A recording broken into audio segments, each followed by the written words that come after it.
नमस्कार दोस्तों, मैं डॉक्टर रावत चौधरी आप सभी का मेरे YouTube चैनल में हार्दिक स्वागत करता हूं। फ्रेंड्स, आज के वीडियो में हम लोगों ने एक बहुत इंपॉर्टेंट टॉपिक लिया है डिस्कशन के लिए, जिसके पेशेंट्स हमारे देश में ही नहीं वर्ल्ड वाइड बहुत तेजी से बढ़ने वाले हैं। इसके अगर हम पेशेंट्स की बात करें तो हमारे देश में आप कह सकते हैं कि 100 में से हर एक बच्चा इस बीमारी से परेशान है। और अगर छोटे बच्चों की बीमारी होती है तो आप समझ सकते हैं कि उन बच्चों के डेवलपमेंट में कितना बदलाव देखने को मिलेगा, उनके पेरेंट्स कितने परेशान होने वाले हैं। तो फ्रेंड्स, आज के वीडियो में हम लोग बात करने वाले हैं ऑटिज्म के बारे में। ऑटिज्म, जिसको आप स्पीच डिले भी कह सकते हैं, आप इसको एएसडी भी कह सकते हैं। एएसडी यानी ऑटिज्म स्पेक्ट्रम डिसऑर्डर। फ्रेंड्स, इस बीमारी के अंदर आप लोग जानते हैं कि इसके अंदर बच्चे का जो बिहेवियर है और उसके कम्युनिकेशन के अंदर कुछ प्रॉब्लम्स आने लगती है। आप ऐसा कह सकते हैं कि ये उसका न्यूरो डेवलपमेंटल डिसऑर्डर है, यानी उस बच्चे के अंदर मानसिक रूप से प्रॉपरली जो डेवलपमेंट विद एज होना चाहिए वो आपको देखने को नहीं मिलता। उस बच्चे के बिहेवियर के अंदर डे टू डे जो उस बच्चे का लाइफ स्टाइल है, जो उस बच्चे की है हरकतें हैं, आप कह सकते हो वो थोड़ा सा नॉर्मल नहीं रहती। फ्रेंड्स, सबसे पहले हम लोग समझने की कोशिश करते हैं कि जो ऑटिज्म के बच्चे हैं इनमें क्या सिम्टम्स या क्या लक्षण देखने को मिलेंगे, क्योंकि आप इनके सिम्टम्स को जितना जल्दी समझ पाएंगे, जितना जल्दी इन सिम्टम्स को आप पहचान लेंगे, उतना ही बच्चे के डेवलपमेंट के अंदर और उसके ट्रीटमेंट के अंदर हमें अच्छी मदद मिलेगी और बच्चा वापस जो है जल्दी से जल्दी वापस आप कह सकते हो मेन स्ट्रीम में आ जाएगा। फ्रेंड्स, इसके अगर हम सिम्टम्स की बात करें तो इसके सिम्टम्स जो है अक्सर देखा गया कि जो 1 साल के एज ग्रुप के आसपास के बच्चे हैं उनमें डेवलपमेंट होने लग जाते हैं और 3 साल तक के एज ग्रुप तक के बच्चों में इसके सिम्टम्स आपको देखने को मिलते हैं। और ये जो सिम्टम्स उस बच्चे में आ गए, कई बार ये सिम्टम्स लाइफ लॉन्ग यानी जिंदगी भर भी उस बच्चे के अंदर आपको देखने को मिल सकते हैं। और काफ़ी बच्चों के अंदर ये भी होता है कि विद एज जैसे जैसे उनका डेवलपमेंट होता है वैसे वैसे धीरे धीरे उनके सिम्टम्स कम भी होने लग जाते हैं। अब हम बात करें क्या सिम्टम्स देखने के मिलेंगे। देखिए, इस सिम्टम्स के अंदर ऐसा है कि बहुत सी चीज़ें ऐसी है कि अगर आप पेरेंट हैं और ये वीडियो देख पाएंगे तो समझ पाएंगे कि मैं क्या कह रहा हूँ। बहुत सी चीज़ें ऐसी होती है जिसको एग्जैक्टली आप वर्ड्स में अंदर नहीं कह सकते, लेकिन कुछ फीलिंग्स होती है जो एक पेरेंट्स ही अपने बच्चों के लिए समझ सकता है। वही सिम्टम्स जब मैं अभी बोलूँगा तो आप समझ जाएंगे। फ्रेंड्स, देखा होगा आपने घरों में, अगर आपके खुद के बच्चे हैं या घर में कोई छोटा बच्चा, तो आपने देखा होगा कोई छोटा सा बच्चा जब आप उसके सामने देखते हैं, जब आप उसके सामने मुस्कुराते हैं, जब आप उसको एक स्माइल देते हैं, जब आप अपने हाथों से उसको इशारा करके खुद की तरफ बुलाते हैं, जैसे ही आपका उससे आई कांटेक्ट होता है तो आप देखते हैं उस बच्चे के फेस पे एक्सप्रेशन आने लगते हैं, उस बच्चे का चेहरा खिल जाता है, वो बच्चा आपको एक्सेप्ट करता है और आपकी तरफ दौड़ा चला आता है। तो ये जो एक्सप्रेशंस है, ये जो फीलिंग्स है, ये जो इमोशंस जो आप उस बच्चे के फेस पे देखते हैं, वो उस बच्चे के जो एक्सप्रेशन आते हैं, जैसा मैंने कहा, इनको सिर्फ फील किया जा सकता है, एग्जैक्टली वर्ड्स में नहीं डिस्क्राइब किया जा सकता। ऐसे ऑटिज्म के जो बच्चे होते हैं उनमें ये एक्सप्रेशंस, ये इमोशंस, ये रेस्पॉन्स जो है या जो आई कांटेक्ट है, ये सब मिसिंग होता है। और इसको जो है वो बच्चा तो मिस करता ही है, उसका तो प्रॉपर डेवलपमेंट नहीं हो रहा है। इसके साथ में उस बच्चे के जो पेरेंट्स होते हैं, जो उसके मदर फादर हैं और जो दूसरे फैमिली मेम्बर है, वो भी बहुत ज़्यादा फील करते हैं कि हमारा बच्चा जो है क्यों दूसरे बच्चों की तरह हमें रेस्पॉन्स क्यों नहीं दे रहा है, हमारा बच्चा भी क्यों दूसरे बच्चों की तरह मुस्कुरा नहीं रहा है, क्यों हमारे पास में दौड़ के नहीं आ रहा है। फ्रेंड्स, ये मोस्ट कॉमन सिम्टम है जो आपको ऑटिज्म के बच्चों में देखने को मिलेगा।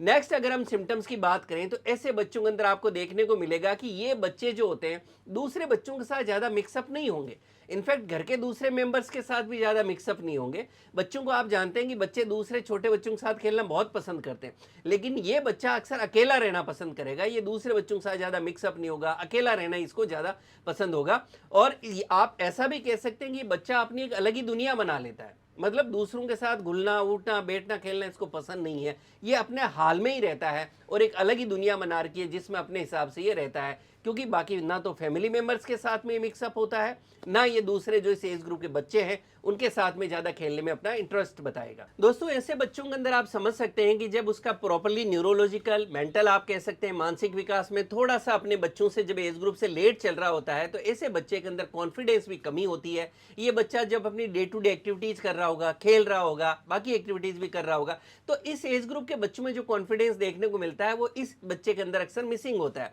ऐसे बच्चे को मान लीजिए अगर सीढ़ियों पे चढ़ना है, चेयर पे चढ़ना है, बिस्तर पे अगर वो कोई एक्टिविटी कर रहा है और कुछ कर रहा है, तो आप कह सकते हैं कि उसके अंदर एक लेक ऑफ कॉन्फिडेंस जो है, आत्मविश्वास की कमी है, वो आपको इस बच्चे के अंदर देखने को मिलेगी। सेकंड, इसके अंदर आपको देखने को मिलेगा कि उसका जो स्पीच है वो डिलेड है, मतलब कहने का ये कह सकते हैं कि उस एज ग्रुप के बच्चे को जितना प्रॉपरली बोलना चाहिए, जैसे वो शुरू में कुछ वर्ड्स बोलता है, उसके बाद बच्चे धीरे धीरे सेंटेंसेस बनाने लगते हैं, तो ऐसे बच्चों के अंदर जो स्पीच है वो डिलेड चल रही होती है। यानी अपने एज ग्रुप के बच्चों से ये धीरे बोलते हैं, कम बोलते हैं और उतना अच्छी तरह से स्पष्ट आप कहें सेंटेंस नहीं बोल पाते, या अपनी जो बात कहनी है आप कह सकते हो प्रॉपरली नहीं रख पाते, और ये बोलना भी देरी से शुरू करते हैं। नेक्स्ट हम बात करें तो आप देखेंगे ऐसे बच्चों के अंदर एक और आपको देखने को मिलेगा, वो है रिपीटेटिव कोई भी चीज को करना। इनका जो बिहेवियर के अंदर कोई चीजें होगी उसके अंदर आप रिपीटेशन देखेंगे। उसी तरह से आप देखेंगे अगर कोई वर्ड भी बोल रहा है तो बच्चा बार बार सेम वर्ड को रिपीट करेगा। इसी तरह से अगर उसको कोई गेम भी खेलना है, तो मान लीजिए कोई बच्चे हैं कोई बार बार नए गेम खेलते हैं, या जैसे ही फ्रेंड्स आए तो उनके साथ और कुछ ट्राई करेंगे, ये बच्चे अक्सर जो है जो इनका फिक्स गेम है उसी गेम को बार बार खेलेंगे। इनका खेलने का पैटर्न भी आप देखेंगे फिक्स है। उसके अंदर भी आप देखेंगे सर्कल, ये ज्यादा सर्कल वाले जो गेम है, जैसे बच्चा गोल गोल घूमेगा, या मान लीजिए आपने उस बच्चे को कार लाके दे दी तो कारें इसको बहुत पसंद होती है, बच्चा कार के जो व्हील हैं, जो उसके टायर हैं छोटे छोटे, उसको गोल गोल घुमाने की कोशिश करेगा। तो इस तरह की चीजें जहाँ रिपीटिशन है या जहाँ सर्कल बनने वाले गेम्स है, ऐसे बच्चे अक्सर देखा गया कि इन गेम्स को ज्यादा पसंद करेंगे। आप ये भी देख सकते हैं कि ये जल्दी सी कोई चीज है या कोई दूसरा मान लीजिए फैमिली मेंबर्स है तो उनको ज्यादा रिकॉग्नाइज नहीं करेंगे। अदरवाइज क्या होगा, आप देखेंगे बच्चे को जैसे ही उसके नॉन जो फेमिलियर फेस आएगा, परिवार का फेस आएगा, उस एज ग्रुप के कोई बच्चे आएंगे तो ये उनको जो है ऐसे बिहेव करेंगे जैसे मैं इसको रिकॉग्नाइज नहीं करता हूँ, पहचानता नहीं हूँ, कोई फेस पे एक्सप्रेशन नहीं आएंगे, कोई इमोशंस की फीलिंग आपको उसके फेस पे नहीं दिखेगी। नेक्स्ट हम बात करें तो ऐसे बच्चे काफी हाइपर एक्टिव भी देखेंगे। हाइपर एक्टिव आप कह सकते हो कि बच्चे जो एक्स्ट्रा एक्टिव है, ऐसे बच्चे ज्यादातर जो है एक जगह टिकेंगे नहीं, कभी मान लीजिए इधर घूम रहे हैं कभी उधर घूम रहे हैं, तो मतलब हर टाइम कुछ ना कुछ मूवमेंट्स आपको देखने को मिलेगा, और वो मूवमेंट भी नॉर्मल नहीं होगा जो आपको बच्चों में देखने को मिलेगा। कहीं ना कहीं आपको ये लगेगा कि मतलब कुछ नॉर्मल नहीं है, बच्चे की जो नॉर्मल एक्टिविटीज है वो नहीं है। जैसे अगर मैं आपको एग्जांपल दूं तो आप देख सकते हैं कि बच्चा जो है अगर चल भी रहा है तो वो सीधा खाली जगह नहीं चलेगा, उसके बजाय आप देखेंगे एक बच्चा दीवार के पास में जा रहा है और दीवार का बिल्कुल रगड़ते हुए वो चल रहा है, मतलब दीवार से टकरा टकरा के चलेगा। उसको सीधा कहीं जाना है तो सीधा नहीं जाएगा, कभी इधर हाथ मारेगा कभी इधर हाथ मारेगा, या शांति से नहीं बैठेगा। थोड़ा सा आप कह सकते हो कि ये बच्चे हाइपर एक्टिव होते हैं, थोड़ा सा जिद्दी आप कह सकते हैं। आप कह सकते हैं बच्चे थोड़े चिड़चिड़े हो सकते हैं, आप इन बच्चों में थोड़ा एग्रेसिवनेस देख सकते हैं।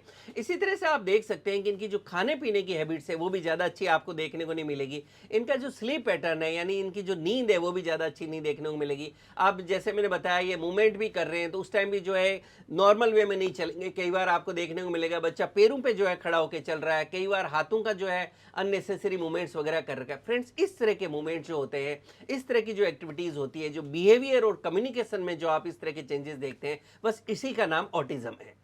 फ्रेंड्स, ये सिम्टम्स की बात हो गई, बीमारी की बात हो गई, लेकिन जैसा हमने बात की ये बीमारी से बच्चे का तो जो है नॉर्मल डेवलपमेंट नहीं हो रहा है, उसके साथ के अंदर उस बच्चे की पूरी लाइफ टाइम अगर इसका प्रॉपर ट्रीटमेंट नहीं हुआ तो आप समझ सकते हैं कि आने वाले समय के अंदर उस बच्चे को कितनी प्रॉब्लम्स का सामना करना पड़ेगा।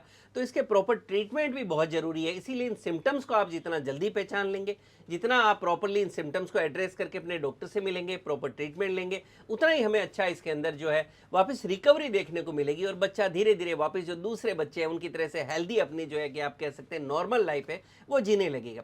अक्सर काफी लोग आके पूछते हैं सर क्या ऑटिज्म का कोई टेस्ट होता है? तो देखिए रूटीन के अंदर इसके अंदर बहुत ज्यादा टेस्ट एक्सपेक्टेड नहीं होते, हो सकता है एज पर नीड जो केस टू केस है आपके डॉक्टर साहब आपके लिए सजेस्ट करें। इसके अंदर जो सिम्टम्स हैं, बच्चे के जो लक्षण है जो भी हमने डिस्कस किए, वो ज्यादा इंपॉर्टेंट होते हैं, हमें उनको पहचानना होता है। इसी तरह से जो बच्चे का बिहेवियर है उसको हमें पहचानना होता है, तो उसके जो सिम्टम्स और जो बिहेवियर है उसी के बेस पर जो है ऑटिज्म जो डिजीज है इसको डायग्नोज किया जाता है। फ्रेंड्स, अब हम बात करें इसके ट्रीटमेंट की, तो देखिए इसके अंदर ट्रीटमेंट के अंदर होम्योपैथी के अंदर बहुत अच्छी अच्छी मेडिसिन आती है, जिनको अगर आप अपने डॉक्टर से प्रॉपर डिस्कस करके लेते हैं तो आपको बहुत अच्छा फायदा देखने को मिलेगा। उसी के साथ में एज पर नीड उस बच्चे के अंदर जो है अगर कोई काउंसलिंग की जरूरत है या और कोई दूसरी चीजों की जरूरत है या और कोई ट्रेनिंग की जरूरत है, तो जैसा आप डॉक्टर से डिस्कस करते हैं आपको बताया जाता है, प्रॉपर्ली आपको उसको फॉलो करना चाहिए। और होम्योपैथी के अंदर काफी मेडिसिन है जो बिल्कुल सेफ है, इफेक्टिव है, बच्चों में कोई साइड इफेक्ट नहीं करती। एंड अगर आप ऑलरेडी पहले से अपना कोई भी ट्रीटमेंट ले रहे हैं कोई दूसरी पैथी का, तो उसके साथ में आप इन मेडिसिन को दे सकते हैं। डेफिनेटली आप देखेंगे कि बच्चे के अंदर बहुत तेजी से आपको अच्छे चेंजेस, सुधार देखने को मिलेंगे। जाएंगे। फ्रेंड्स, मेडिसिन की अक्सर बात होती है कि सर मेडिसिन भी बताएं। देखिए, जैसा मैं मेरे हमेशा हर वीडियो में कहता हूं, मेडिसिन होम्योपैथी के अंदर एक ही मेडिसिन मतलब हर पेशेंट्स को नहीं दी जा सकती।